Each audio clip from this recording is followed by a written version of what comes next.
Guys अभी मेरा पूरा यूट्यूब फीड और यूट्यूब एल्गोरिथम बस एक ही चीज़ से भरा हुआ है, वो है हीसंग ऑफ एनहाइपन। तो मैं आज फाइनली बात करूंगी कि हीसंग इतना डिस्कशन में क्यों है। Hello guys, welcome back to my channel. तो मैं फाइनली बात करूंगी कि ये हीसंग मेरे यूट्यूब एल्गोरिथम में इतना कैसे आने लगा। मुझे लगता है कि आप लोगों के साथ भी ऐसा ही हो रहा होगा। मैं एक के-पॉप फैन हूँ, के-पॉप लवर। मुझे बीटीएस पसंद है, स्ट्रे किड पसंद है और ब्लैकपिंक पसंद है। मैं बहुत बड़ी आर्मी और स्ट्रे हूँ, तो मैं के-पॉप देखते रहती हूँ।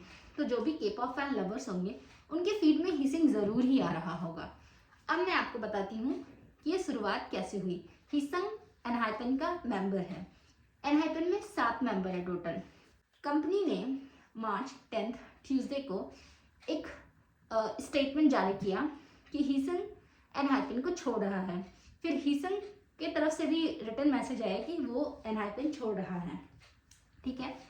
लेकिन फैंस को ये बिलीव नहीं हुआ कि हीसंग अपने पुराने पास्ट इंटरव्यूज़ में कहता था कि वो हमेशा अपने फैंस के साथ रहना चाहता है। उसने एक इंटरव्यू में ये भी कहा था कि वो डॉम में सबसे लास्ट तक रहना चाहता है, जो जिसमें वो लोग सब रहते हैं मेंबर्स मिलके। तो हीसंग ये ग्रुप कैसे छोड़ सकता है। अब आती है फैंस वर्सेस कंपनी की कहानी। तो कंपनी का कहना है कि हीसंग ने खुद से ये छोड़ दिया, पर फैंस ने ये बिलीव नहीं किया। उनका कहना है कि हीसंग छोड़ ही नहीं सकता और उन्होंने बॉयकॉट करना शुरू कर दिया। फैंस ने प्रोटेस्ट करना शुरू कर दिया। हाई बिल्डिंग के बाहर उन्होंने प्रोटेस्ट कार्ड्स और सब कुछ भेजना शुरू कर दिया। तब बिलीव्ड कंपनी का एक और मैसेज आया और उसमें लिखा हुआ था कि एनहाइपन का टाइम टेबल बहुत ही टाइट है और उसमें सोलो कैरियर का नामो निशान नहीं हो सकता। मीन्स कि इतना टाइट है कि सोलो कैरियर के लिए टाइम नहीं है किसी के पास। तो अगर तुम्हें अपना सोलो कैरियर करना है तो तुम छोड़ दो ग्रुप को और जाओ अपना सोलो कैरियर देखो। इससे फैंस को पक्का पता चल गया कि हीसंग छोड़ ही नहीं सकता, उसको जबरदस्ती निकाला गया है। तो इस तरीके से ये पूरी स्टोरी है। और अब जो फैंस है वो 3 ग्रुप में डिवाइड हो चुके हैं। एक है OT6, एक है OT7 और एक अभी कंफ्यूज है, अभी डिप्रेस है और उन्हें मतलब कि वो प्रोसेस नहीं कर पा रहे हैं। तो जो OT6 है उनका कहना है कि we are happy and Heeseung is out, okay we are happy, we don't need him because group is complete without him also. Then there is one OT7 which is still boycotting the company and they are saying they are not going to buy anything or not going to support, means they are supporting idols but they are not going to buy so that their stock will be low. So the company Hype will focus on engines, ठीक है। तो अभी एक recent कुछ हुआ था जो मेरे यूट्यूब पे आया। एक रिसेंट ब्लड सागर टूर हुआ था जिसमें OT6 इंजन्स ने OT7 इंजन्स के आइस पे पेपर स्प्रे किया था, जो कि बहुत ही खतरनाक था। जैसे 70% आई डैमेज हो सकता है। अभी तक ये पता नहीं चला है, प्रूफ नहीं मिला है कि ये सच है कि नहीं है, पर बहुत सारा ऑनलाइन इसके बारे में डिस्कशन चल रही है। मुझे भी अभी तक, जब मुझे प्रॉपर सोर्स मिलेगा तो मैं आपको बताऊंगी कि ये सच है कि नहीं है।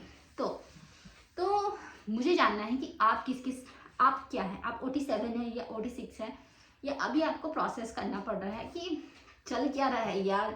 मैं चाहती हूँ कि हीसंग अपने ग्रुप में वापस आ जाए अगर उसने खुद से ये पाथ चूज नहीं किया सोलो कैरियर वाला। बिकॉज अगर आप देखोगे तो TXT को देख लीजिए, BTS को देख लीजिए, और वो उसमें भी बहुत लोग सोलो अपना कर रहे हैं। तो वो क्यों नहीं, उन्होंने अपना ग्रुप क्यों नहीं छोड़ा। ये एनहाइपन को ही इतना क्यों प्रेशर दिया जा रहा है कि तुम ग्रुप छोड़ दो यार। और वो लोग मतलब कि बहुत एक दूसरे से प्यार करते हैं। इतने सारे उसके वीडियोस आ रहे हैं, मेरे में शॉर्ट्स आ रहे हैं कि वो लोग एक दूसरे से कितना ज़्यादा प्यार करते हैं। इससे मुझे आइडिया है कि जे और हीसंग 10 साल से फ्रेंड्स हैं।